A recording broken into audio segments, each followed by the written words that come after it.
এখন জনগণ কি চায়, বিএনপি কি সেই চাওয়াটাকে ধারণ করতে পারে? আমার কাছে মনে হয় না। বিএনপির এক এক নেতা এক এক সময় এক এক কথা বলে। কখনো বলে যে এই সরকারকে আমরা শেষ পর্যন্ত সমর্থন দিব, আবার সরকারের সঙ্গে তার নির্বাচন বলে যে না, নির্বাচনের ব্যাপারে আমি একমত না।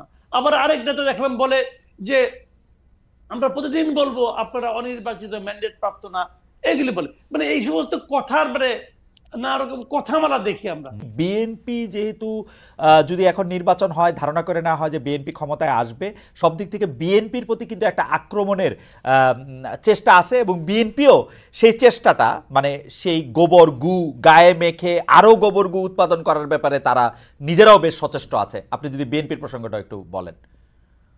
বিএনপি রাজনীতিটা না আমি ঠিক বুঝি না।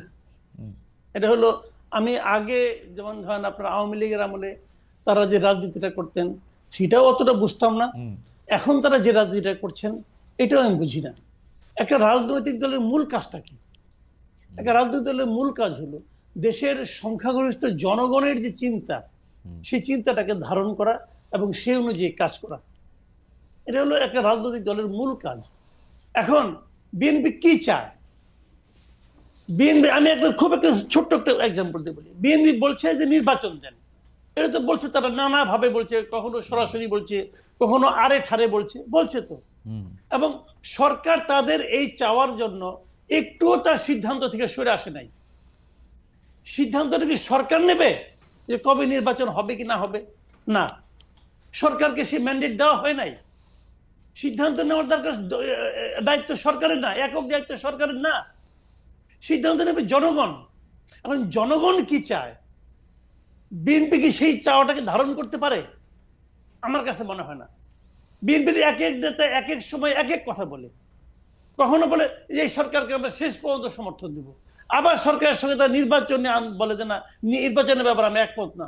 আবার আরেক নেতা দেখলাম বলে যে আমরা প্রতিদিন বলবো আপনারা অনির্বাচিত ম্যান্ডেট প্রাপ্ত না, এগুলি বলে। মানে এই সমস্ত কথার নানা রকম কথামালা দেখি আমরা।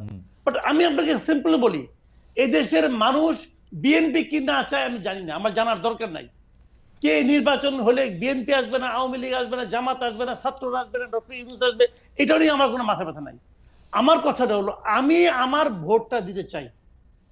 30 বছর হয়ে গেছে ভাই, 35 বছর হয়ে গেছে একটা মানুষের, সে জানে না ভোট কিভাবে দিতে হয়, জাতীয় নির্বাচনে কিভাবে ভোটটা দিতে হয় সে এইটা জানে না। সেই লোকের কাছে কিন্তু তারেক রহমানের কোনো ফ্যাক্টর না, তার কাছে ইউনূসের কোনো ফ্যাক্টর না, তার কাছে ওই ডাক্তার শফিকুল ইসলামের কোনো ফ্যাক্টর না। তার কাছে ফ্যাক্টর হলো যে আমি আমার ভোটটা দেব, তারপর সম্মিলিত জনগণ যেটা চাইবে সেটাই হবে।